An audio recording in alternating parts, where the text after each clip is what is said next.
Hi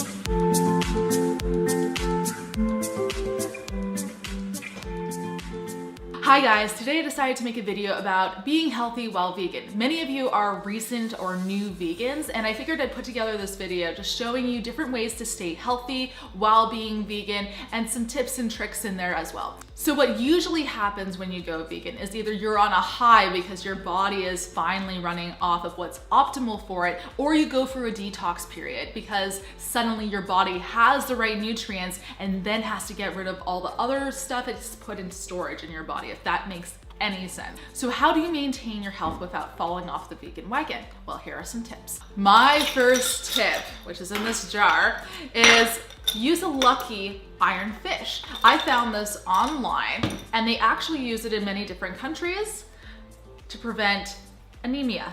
And what you do is you place this lucky iron fish in your stew pot filled with things like tomatoes or other acidic fruits or vegetables so that the iron comes out and stays in your food, if that makes any sense. So I use this when I cook things like chili, vegan chili. I put it in there, or some good pasta sauce. The citrus and citric acid in the tomatoes helps the iron come out and it's deposited in the food.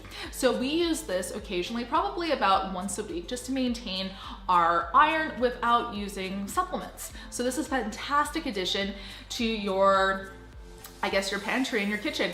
And an interesting factoid for you all, 3.8 billion people in this world are affected by anemia or iron deficiency. And so it's not really a really big concern for just vegans.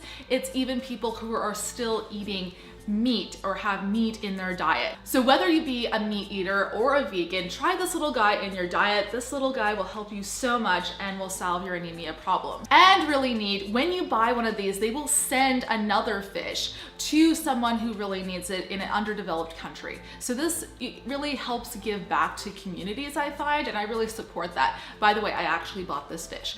Number 2 is an amazing addition to any diet, including a vegan one. It's nutritional yeast. Make sure you get the fortified one because there are some yeasts out there that are not fortified. And nutritional yeast basically tastes a lot like cheese. You can mix it into cashew cheese. You can sprinkle it on top of your pasta. It's amazing in soups, and it's packed with vitamin B12, other B vitamins, iron, and is actually a complete protein. Number 3 is also an amazing addition.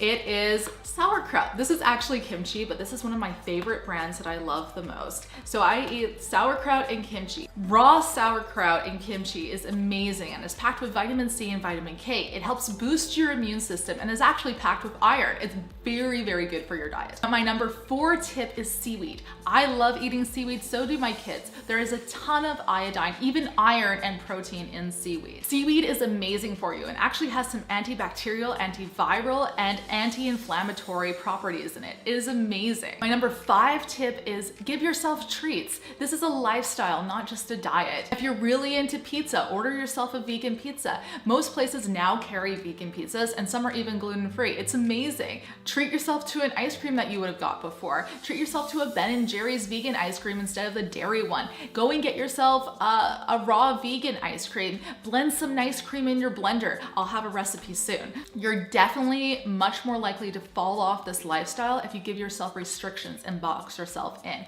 Instead, open things up. Find equivalents to food you used to like and give yourself treats. You get one life. Live it the best you can. My number 6 tip is check the items in your bathroom. Look for the vegan bunny on the back. Actually, I'll find one for you and show you. Okay, guys, I found a vegan bunny for you. So this is cruelty-free and vegan.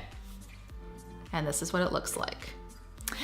So always check for a symbol, always look for the words cruelty-free and vegan. Cruelty-free does not mean vegan. It just means they don't test on animals. That doesn't mean that the product is vegan. It can still contain beeswax or dairy products.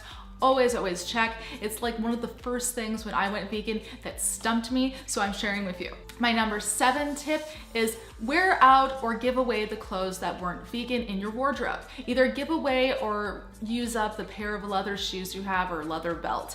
I can't think of what is worse, being bred for your flesh or being bred because your skin looks good and someone wants to wear it. I can't really imagine what it must be like for those animals. I'm not going to be inserting any horrifying imagery in this video, but please, if you are not educated on what happens to animals who are trapped for their fur or are bred for their hides or are plucked for Canada Goose jackets, please look this up online and educate yourself. You might be surprised. Personally, I love the Morel brand of vegan shoes. They have a ton of vegan shoes.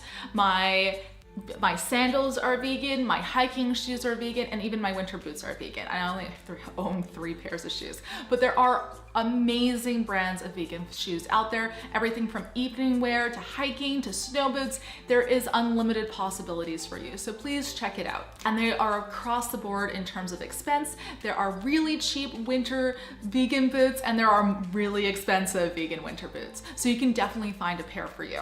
My number 10 tip is clean with vegan products. You can even make your own. I actually have a video where I create an orange vinegar spray. It's super easy. It's more zero waste than using plastic bottles and continuously buying them. So check it out. There are tons of vegan cleaning products, even ones that are eco-friendly and some that are even pet safe. So check it out for your environment and for the animals. My number 11 tip is always read and always educate yourself. Don't rely on other people, including myself, to educate you for you. Always check out and read articles. Just the other day, I found out that most floss is not vegan, and actually a lot of it contains beeswax. We fortunately use one, I believe it's called Earth Floss or something similar to that. I can check it out, 1 second. Look it up for you guys. So just to show you guys what we use, I tore up the box so we only have the spool of it, but this is what we order. We order this one. This is EcoDent gluten-free vegan floss in cinnamon. There's 100 yards of it, so this is what we use for our kids and for us. It's amazing. It is also biodegradable and it is vegan. So a lot of floss actually has beeswax. So check out all your products. Always educate yourself. There are hidden dairy and animal ingredients in most things. Always learn, always educate yourself, always research. And lastly, my 12th and final tip is be compassionate for each other and for the animals and for this earth. You can only do the best you can, so just keep trying to be better than you were yesterday. Do not beat yourself up over mistakes that you've made. Even if you got that soup and you thought it was vegan, it turns out it wasn't, at least you know for next time. Never beat yourself up for your mistakes. Learn from your mistakes. And also don't beat yourself up if you take a longer time to become vegan. Do things in baby steps for yourself. Either become vegan overnight or it takes a couple of weeks or a couple of years. Every little thing you do helps this planet and helps animals who are in horrible situations. How to always be healthy, to eat proper way, always feel good and never get sick. Get this info on our website. Link is in bio. Don't forget to like and subscribe.